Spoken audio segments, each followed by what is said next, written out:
Okay, so this is version B, guys. I'm going to start with number 7 for you, or form B, so to speak.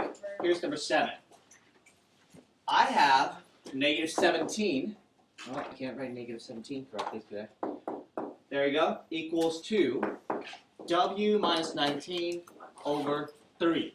Now, I hope this, by looking at this problem, it reminds you of something. At least of a technique to solve something like this. I have a fraction on that side. I almost have a fraction on the other side, but can I rewrite it as a fraction? Yes. Oh, good. So for that here, don't you need to put the negative 17 into a fraction? Put a 1 underneath it. And now you see that you have a fraction on each side. We just go in and cross multiply. It derives kind of, huh? Well, we have a fraction on each side. We got to cross multiply. All right, here we go. There you have it.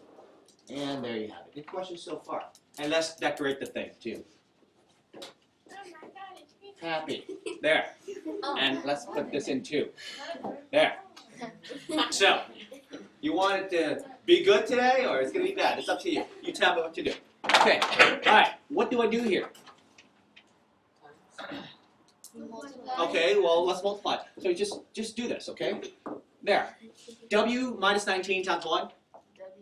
It's going to be just W minus 19. Fair enough. And the other side, what's negative 17 times 3? Negative 51. Negative 51. Okay? And it is a one-step equation, right? Because the W doesn't have the coefficient that is bigger than 1, so we'll just leave it. How do I move this negative 19 over? Add 19. Very good. So I'm going to add this 19. Notice I'm adding the entire term, so I'm adding the 19 over. That now will equals to, what is negative 51 plus 19? Negative 32. Negative 32. And we are done with the problem. Who got this right? Okay. What about the rest of you? What happened? Did you get a hiccup somewhere? Okay. Okay. Well, it's not that bad, to be honest, okay? So, moving on to number 8. Take a look at number 8 here. Here you go. I have negative 14 equals to 3/5 k plus 10, and I already reminded you about this. You know how much I hate fraction. I see fraction, whether I see just one or many, I just clear it. I don't care. So I look at that fraction right there. The denominator is 5. How do I clear that fraction? Everything by 5. So a quick reminder, if I see it, I have to multiply every single term inside my that LCD. So let's start multiplying. What is 5 times negative 14? Negative 70. Negative 70. Good. Okay, and I want to push you to use the cross-dividing technique instead of cross-multiplying.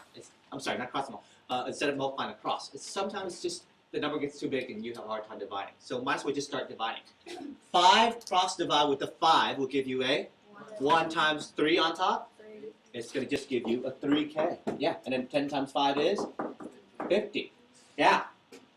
If you like the box method and the box and the square, circle shapes method, just go ahead. Okay, I'm going to circle every number that I see, and I'm going to go and box every variable that I see, and I want to sort it.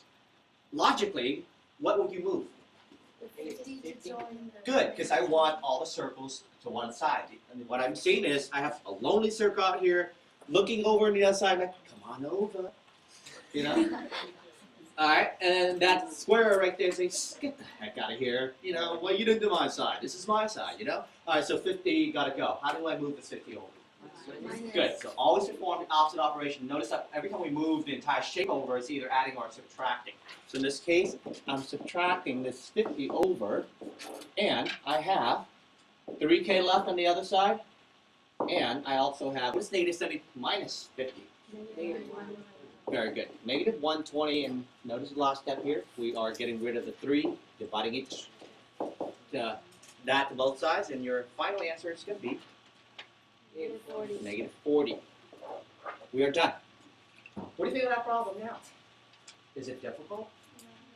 And notice that I've been using the same exact procedures every single time. I have not changed anything. I'm hoping that you start to see that too. Take a look at number 9.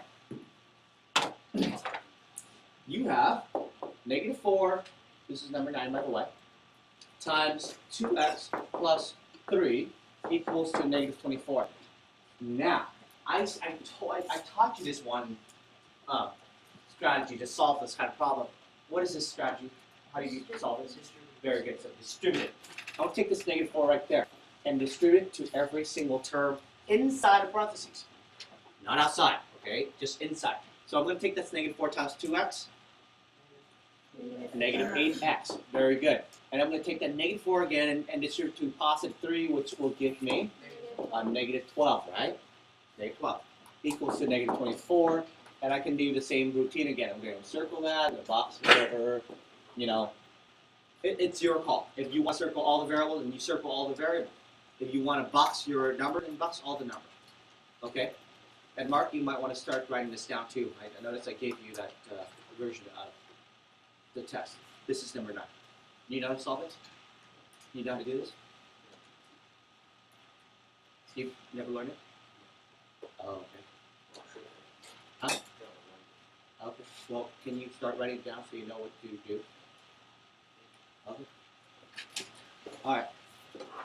Now, where do I move? Negative 12. Okay, good. So you're going to move negative 12. How do I move this negative 12? Add it over. Good. So I'm going to add it over. This is gone on the left-hand side. I have negative 8x left. And what is negative 24 plus 12? Negative 12. Okay. And divided by negative 8 both sides. X now simply becomes, what is that? Can we evenly divide it? Does that just sound? Oh. Let's fix it. There. I'm sorry for the technical glitch. Oh, well, whatever. Okay, move on. What is negative 12 over negative 8, guys? 3 over 2. Yes. 3 over 2. That's my final answer. Good job. Now, I want to show you yet another technique. Especially when you have a number in front, just a number in front of the parentheses. Okay? I know my answer is positive 3 over 2. Watch what happened when I do this.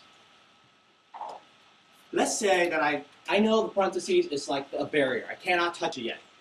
That's why I'm using negative 4 to free the two terms inside. What if I don't want to free them yet? Instead of that, I want to get rid of negative 4 first.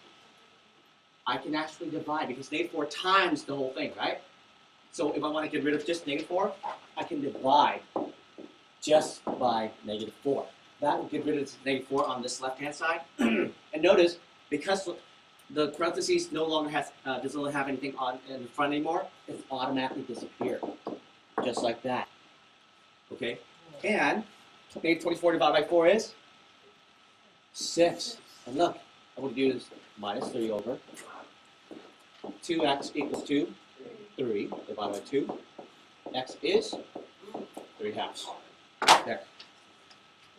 So this method right here, you don't need to distribute. That's it. So you can actually do it that way too. Try it out. It'll work. So for those who really want to see what's going on, find a problem, similar problems, and then work side by side. Distributive property and the one without distributive property. You get the same answer. Practice. You want it. Okay. Take a look at number 10.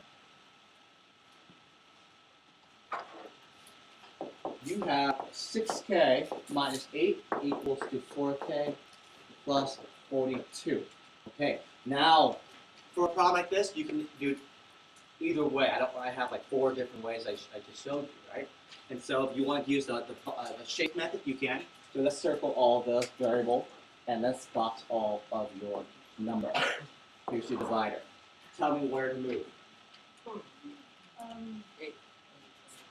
Okay, so negative 8, where? To the right. To the right this time, fine. So let's move that to the right by adding it over, right? Because we need to perform the opposite. So the box now is gone. Now what do I need to move? The 4k, the circle, where? To the 6k. How do I move the 4k over?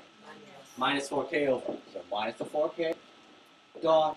I'm going to do that over here. There. So do I have all my shapes sorted? Yes. Now let's combine them. What is 6k minus 4k? 2k. Why 2k? All right. 42 plus 8? 50. Oh, wow. And of course, last step, divided by 2. Okay, is this hard? No. What do you do that one? This is a shape technique, right? And you know what, while we're on this topic, let's do the imitation technique as well, because I feel like it. Here we go. I have 6k minus 8 equals to 4k plus 42. Same problem again. Why is it imitation a good thing? Well, you have 2 terms each side, they're all balanced. So let's just start imitating. Let's imitate 4k to 6k. How do I get 4k up to 6k? Add the 2k. Good. So gone.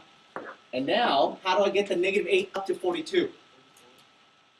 What do you think? How do I take that negative 8 and move it up to 42? Positive 50. You see it? Isn't it true? Okay, and look. There. Yeah. We're good, right? Okay. Any question on number 10? Okay, take a look at number 11. I have 16 minus 4 times 3 times the sum of 3x and 12 equals to 56 minus 8x. Okay, please be honest with me. Who in this class did this?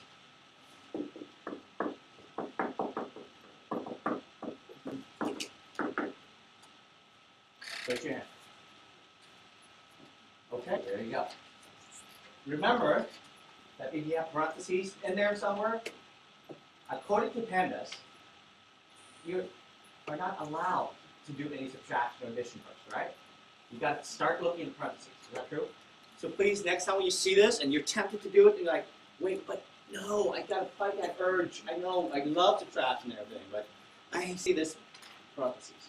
Can't do it yet until the parentheses disappear. Okay, that's something I need to remind you. So this is not correct. And what I need to go back on now is I need to distribute. You see that? And notice when I circle the number, I need to circle the sign in front of it as well. That's part of the package. Sign stays with the number. So let's distribute.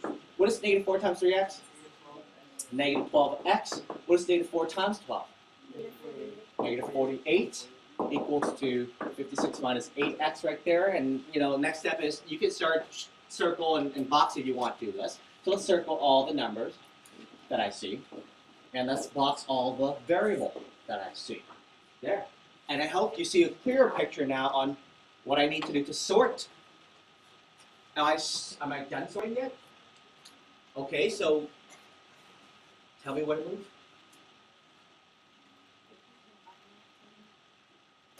Well, let's just do the sorting. I know you can do that, good.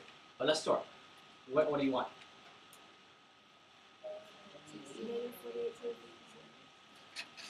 Well, let's combine later. Let's just move. Okay, so move to 56. How do I move to 56? Minus it. Okay, good. So this is gone. So 56 right there. Good. Next, what can I move? Good, the negative 12x. How do I move to negative 12x? Add the 12x. Good. So that's gone on this side, and I'm going to add the 12x over here on this side. Am I done sorting? No. Oh, yes. Yes, we are. We have all the circles on the left, all the boxes on the right. Let's put them all together. 16 minus 48. 60 minus 48, 32. Negative 32. Negative 32 minus 56. Negative 88. Negative 88. Okay, fair enough. What about negative 8x plus 12x? Who said negative 4x? It's negative 8x plus 12x. So it's positive 4x. Don't forget, the predominant is positive. Okay, and of course, last step right here, you would divide by 4. X is negative 22, and there you have it. Done. Okay, the problem's hard, right? Is that true? But is it really? No, it's not that bad after all. You just have to show your work, guys, and this is the kind of work I want you to show. Okay, moving on to number 12 here. Almost to the end, guys. So bear with me. Number 12. I have 2/7 x plus half x equals to 3/4 x plus 1. So I'm seeing a bunch of fractions. So automatically I'm going to just response mode of doing what? What do I do with the fraction? I clear. How do I clear? Okay, what's the LCD? 56. 56, you said. Still can't see that. 28. Very good. 28, right? Let's cross divide. 28 divided by 7? 4 times 2? 8x. 28 over 2? 14 times 1? 14x. 28 over 4? 7 times 3? 21x. And of course, 28 times 1 is just 28. You like the cross division technique, or you want to multiply across first and divide? You see it? If you multiply across, you get a bigger number and you have to divide. Like here, you won't like it when you take 28 times 3 and then divide by 4. You know, it's better off you cross divide before you multiply. Okay, so next step, circle, circle, circle all the variable and box the number. There. I hope by now you should see what I need to do. What do I need to do? So is it clear now on what I need to move? I hope so. Okay, so I know I have to move to 21x. How do I move 21x over? Okay, good. So the opposite operation of that. And look. Oh my gosh, I have all the circles in the box on the right-hand side. What is 8x plus 14x? 22x minus 21x? Or just 1x. So it's good. And then here it's just 28. Oh wow. That's it. Oh, that's what I get. Good for you. Now you do. Okay. 13 people. 13. Take a look at 13. You have negative 3 times 2, the sum of 2x and 6 equals to negative 5x minus the parentheses here, x plus 1. Okay, so this is the part that I want people to be aware of. You see this right here, you're like, oh yeah, distributive property, easy. And you see this over here, like, huh? This is a negative. Negative what? Oh, good. See? So if you don't see a number in front of the parentheses and all that you see is just a sign, the number is automatically a 1. And I'm going to have to say this again to those who just like not listening. When you see this parentheses and there's nothing in the front except for just a sign, the number is automatically a 1. I put that in myself to remind me of that. And then now I can start distributing. Like that and like that. So what's negative 3 times 2x? Negative 6x, and negative 3 times 6? Negative 18. And over here, the negative 5x remains where it is, and negative 1 times x is negative 1x, and negative 1 times 1 is negative 1. And I circle all the variable, and I box all of my numbers. There. Do you know where to move? Yeah. Where? So you want all the circles to the left?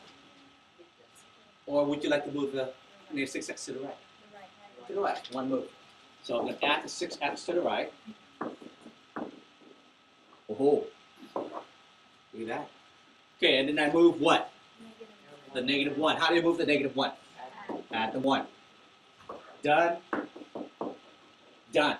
Okay, let's start combining. Negative 18 plus 1? Negative 17. On the right-hand side, I have a negative 5x minus x is going to give me a negative 6x plus 6x. 0x. 0 times x is 0. Remember 0 times anything is just 0?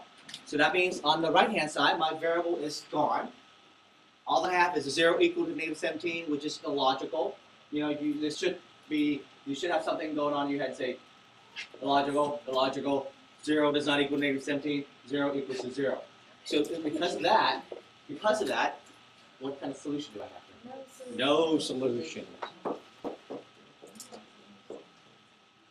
Okay, does it make sense? So that means when you have a similar case where all the variables are gone and you have left equals to the right, for instance, in this case we have an infinitely many solution case. Okay, so 3 cases that you should be aware of. Either you have one exact solution, no solution, or many solutions. Okay, or all solutions. There it is. That's 13 for you. And it's time for us to dive right into consecutive numbers. This is like the most feared number problem for some reason. I don't know why. I want to do away with this myth of consecutive numbers, even or odd. They're actually pretty easy to work with. Take a look at number 14. I ask you to find a sum of 3 consecutive even integers. So the first clue you know is they're even. 2, 4, 6, 8, 10, 12, blah, blah, blah. Just skip by 2. So I know that as a clue. I need to find 3 consecutive even, and the sum of 3 consecutive even is 114. First step, a lot of you ask me this, define variable? What do we need to define? I'm like, your variable, your consecutive number. I asked you to find 3, do you know them yet? No. Define them. Well, what's my first number? It's going to be n. So you write this how you define it. N. Oh wait, I know, and it's my first consecutive even. Write it out. I don't want you to just tell it, write it. First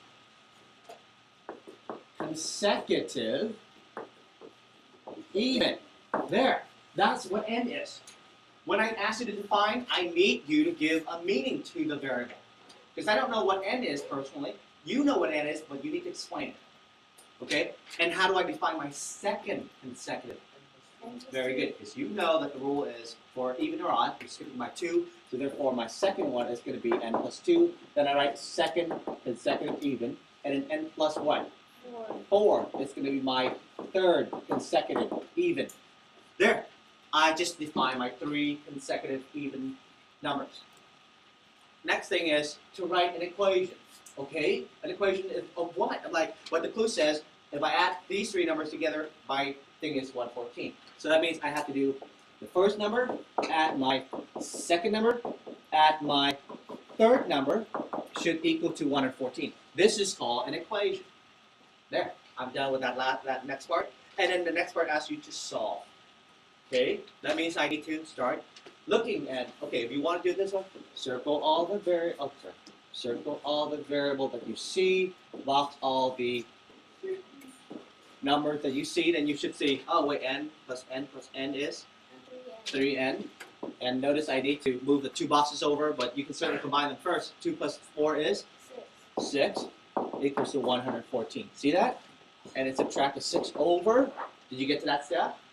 What's 114 minus 6? 108. Okay, 108 divided by 3 both sides. And now equals to 36. And look, if my first number is 36, oh by the way, if I ask you to find consecutive even and your final answer is an odd, oops, something's wrong, right? So now I have this 36 and I'm like, okay, so if my first number is 36, then my second number has to be 38 and my third 40, and then the last part asks you to check your answer. That means you take them and add them. Will that add up to 114? The answer is yes. So there you go. I checked that and I got it. Now, that's all I'm asking you to do. Is that too much? No. Of course. Is this easy? Yes. Okay. Look at this last problem, 15.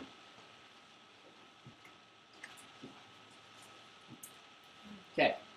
Look at 15. It's the same way. I ask you to find the sum of 4 consecutive integers. Not odd, not even. 4 consecutive integers. Now we talked about consecutive integers before. They're skipping by what? 1. So that means if I define my n to be my first consecutive number, then what is my second one going to be? N plus 1. See that? So this is my second. And n plus 2. And because I need 4 numbers, I need to have an n plus 3 as well. There. I just defined my variable. We're good, right? Write an equation now. Add it to 66. So that means I'm going to go, okay, first number plus second number plus third number. Oops, I skipped. Sorry. Plus fourth number equals to 66. There it is. I have myself an equation. Let's start solving them. Well, it's actually easy to see. 1n, 2n, 3n, 4n. So I have 4n. I have 1 plus 2 is 3 plus 3, 6 equal to 66. Okay, this doesn't take a rocket science to solve this problem. Now, how do I move this 6 over? Minus the 6 over. I have 4 times n equals to 60, divided by 4 both sides. N is 15. So, if my first number is 15, my second number has to be 16. Third is 17 and 18. I add them all up, and guess what? The answer is 66. Check.